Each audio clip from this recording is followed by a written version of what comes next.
বিরহবতী।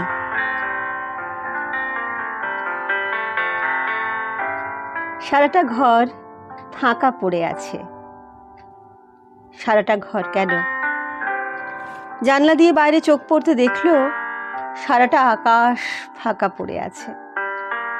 ৬২ দেবিকা দেখলো ১২ দেবিকা পাশে বসে হাসছে।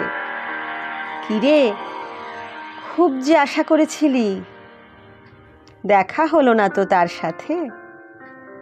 শূন্য হাতেই তো ফিরতে হচ্ছে, অথচ সারা জীবন কত ছুটলি। ওই যে এককালের প্রিয় হারটা ওই আলমারিতে পড়ে রইল, আর খুব প্রিয় ডায়েরিগুলো যেগুলো ভর্তি করেছিলি শুধু তার কথা দিয়ে, কেজি দরে বিক্রি হয়ে যাবে কদিন পরেই। জমানো জিনিসপত্র তো কবেই সকলকে দিয়ে দিয়েছিলি।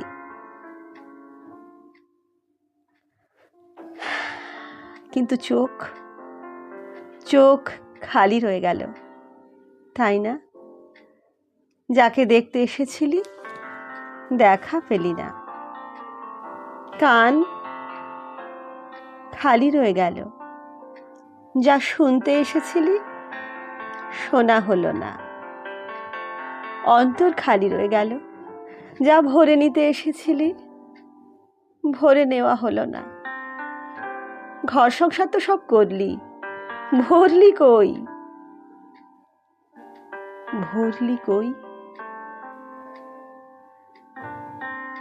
সামনে দাঁড়িয়ে থাকা পরিবারের সবার মুখও টানতে পারল না চোখ। শূন্য আকাশের দিকে শূন্য চোখে তাকিয়ে দেবিকা অস্ফুটে বলল,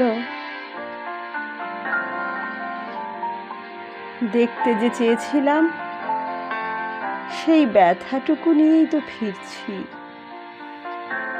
শূন্যতা যে নিয়ে গেলাম সেই বোধটুকু নিয়ে ফিরছি।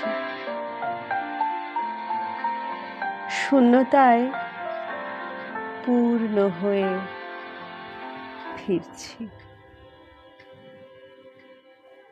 ধীরে ধীরে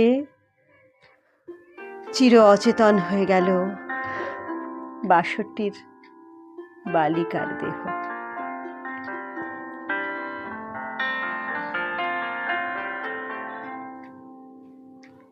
কলমে, কণ্ঠে, ভাবনায় রাখি, দক্ষিণেশ্বর থেকে।